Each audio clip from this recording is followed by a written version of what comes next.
Assalamualaikum warahmatullahi wabarakatuh. Jumpa lagi bersama Hens Channel. Dalam kesempatan kali ini, Bu Sri akan melanjutkan materi yang kedua, yaitu sistem reproduksi pada tumbuhan dan hewan. Pada pertemuan pertama, kita menjelaskan tentang sistem reproduksi pada manusia. Masih ingat anak-anak? Materi yang kemarin tentang sistem reproduksi pada manusia? Mudah-mudahan kalian masih ingat ya, bahwa sistem reproduksi pada manusia itu antara pria dan wanita berbeda. Untuk yang pria menghasilkan sperma, untuk yang wanita menghasilkan sel telur. Terjadi fertilisasi, kemudian terjadi perkembangan menjadi embrio dan sampailah kepada manusia. Dan kita jangan lupa tetap menjaga kebersihan dan kesehatan alat reproduksi, baik perempuan maupun laki-laki. Baiklah anak-anak, saya lanjutkan tentang materi yang kedua, sistem reproduksi pada tumbuhan dan hewan.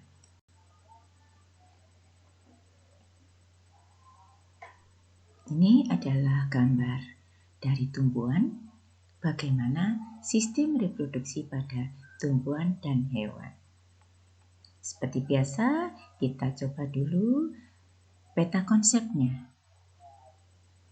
Untuk reproduksi pada makhluk hidup terdiri atas reproduksi vegetatif dan reproduksi generatif. Reproduksi vegetatif pada tumbuhan dan hewan meliputi untuk tumbuhan meliputi rizoma, umbi lapis, umbi batang, umbi akar, tunas, tunas adventif, stolon, dan spora. Sedangkan untuk hewan terdiri atas fragmentasi, tunas, dan partenogenesis. Reproduksi generatif pada tumbuhan dengan cara penyerbukan dan fertilisasi. Untuk hewan dengan cara fertilisasi internal dan fertilisasi eksternal. Sistem reproduksi pada tumbuhan dan hewan, setiap jenis makhluk hidup mempunyai kemampuan untuk berkembang biak atau reproduksi. Kemampuan untuk bereproduksi ini bertujuan menjamin kelangsungan hidup dan kelestarian jenisnya. Sistem reproduksi makhluk hidup berbeda-beda. Demikian pula cara reproduksi makhluk hidup berbeda. Tumbuhan ada yang dapat melakukan reproduksi secara vegetatif atau aseksual, secara generatif atau seksual, dan juga ada keduanya. Apa itu reproduksi vegetatif? Cara reproduksi tanpa didahului oleh peleburan sel kelamin jantan dan betina. Itulah yang disebut dengan reproduksi vegetatif. Sementara reproduksi generatif adalah cara reproduksi yang didahului oleh peleburan sel kelamin jantan dan sel kelamin betina. Reproduksi vegetatif pada tumbuhan meliputi rizoma, contohnya jahe, kunyit, temulawak, dan kencur. Umbi lapis, contoh bawang merah, bawang putih, dan bakung. Ini ada lapis-lapis ya di umbinya. Kemudian umbi batang itu meliputi kentang dan umbi jalar. Umbi akar, contohnya singkong, bengkuang, dan dahlia. Untuk tunas, contohnya pisang dan tebu. Sementara tunas adventif, contoh cocor bebek, cemara, sukun, dan kesemek. Stolon atau geragi, contohnya arbei, stroberi, pegagan, dan rumput teki. Sementara pembentukan spora itu pada tumbuhan lumut dan paku. Saya kira tumbuh-tumbuhan ini anak-anak sudah tahu dan mungkin juga di sekolah juga sudah banyak yang ditanam. Ini adalah contoh gambar dari beberapa tanaman. Ini adalah rizoma jahe. Ini adalah akarnya, ini adalah rizoma jahe. Kemudian ini adalah kalau kita lihat umbi lapis pada bawang merah. Ini bawang merah ada berlapis-lapis seperti ini. Ya, daun sisik menyediakan makanan untuk pertumbuhan tunas. Tunas menghasilkan siung baru. Nah, kemudian ini umbi batang pada kentang. Ini umbi batang pada tanaman kentang. Kemudian ini tunas adventif pada cocor bebek. Nah, ini. Kemudian stolon pada stroberi. Jadi ini pada stroberi ada stolon seperti ini, ya. Kemudian ini spora pada tumbuhan lumut. Ya, ini adalah macam-macam reproduksi secara vegetatif, ya.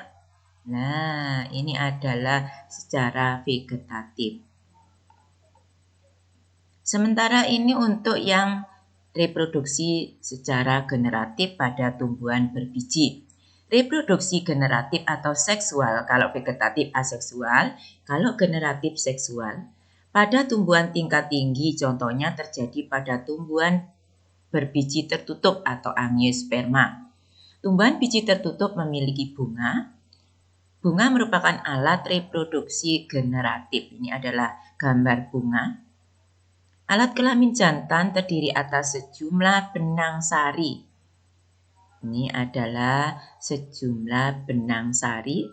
Kemudian alat kelamin betina atau putik. Nah, ini putiknya, ini benang sari. Tersusun atas bakal buah atau ovarium. Kemudian tangkai putik. Kemudian kepala putik. Nah, ini adalah alat kelamin betina, ini alat kelamin jantan. Ya, jadi ini adalah benang sari, ini putik.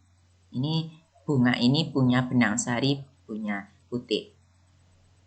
Sekarang bagaimana pembentukan sel kelamin jantan dan betina? Di dalam ruang sari, ini adalah ruang sari, terdapat sel induk mikrospora diploid. Sel induk mikrospora membelah secara meiosis dan menghasilkan 4 sel mikrospora haploid. Ya, ini pembentukan sel kelamin pada tumbuhan. Ini adalah inti generatif, ini inti vegetatif. Ya, ini kepala sari, ini adalah ruang sari. Ini adalah ruang sari. Kemudian ini terjadi meiosis. Nah, ini terdapat diploid, mikrospora diploid. Kemudian membelah secara meiosis membentuk 4 mikrospora haploid. Ya, ini secara meiosis 4 sel mikrospora. Nah, ini akhirnya inilah sel mikrospora. Bakal buah merupakan tempat terdapatnya bakal biji. Bakal buah terletak di dasar buah, reseptakel dan bentuknya menggelembung. Ini adalah sel megaspora. Setelah mengalami meiosis, ini ada 4 sel haploid.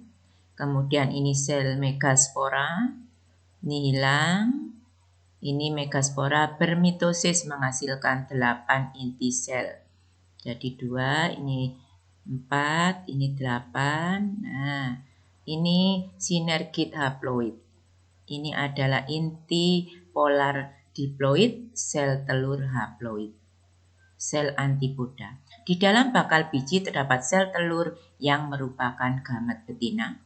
Di dalam bakal biji terdapat sel induk megaspora betina. Nah, ini sel induk megaspora bermeiosis menghasilkan 4 sel haploid. Jadi ini menghasilkan 4 sel haploid. 1, 2, 3, 4. Penyerbukan pada tumbuhan berbiji. Berdasarkan asal serbuk sari, penyerbukan dapat dibagi menjadi 3. Penyerbukan sendiri autogami, penyerbukan tetangga geotonogami, dan penyerbukan silang alogami. Jadi ada 3 macam penyerbukan. Pembuahan pada tumbuhan berbiji. Pembuahan merupakan proses peleburan antara sel kelamin jantan dan sel kelamin betina. Pada tumbuhan berbiji tertutup terjadi 2 kali pembuahan, sehingga disebut pembuahan ganda. Ini adalah proses pembuahan ganda pada tumbuhan berbunga. Ini pembuahan ganda, ya, ini adalah biji, kemudian ini sel telur, ini inti polar, antipoda. Ini adalah bunga yang tersusun atas kepala sari. Nah, ini ada ruang sari. Tadi sudah saya jelaskan bahwa di dalam kepala sari kalau kita buka ada ruang sari. Ini, kemudian ini ada 4 haploid, kemudian ini inti vegetatif dan inti generatif. Inti generatif ini adalah tabung serbuk sari. Nah, kemudian ini adalah bakal buah. Di bakal buah di sini ada inti polarnya,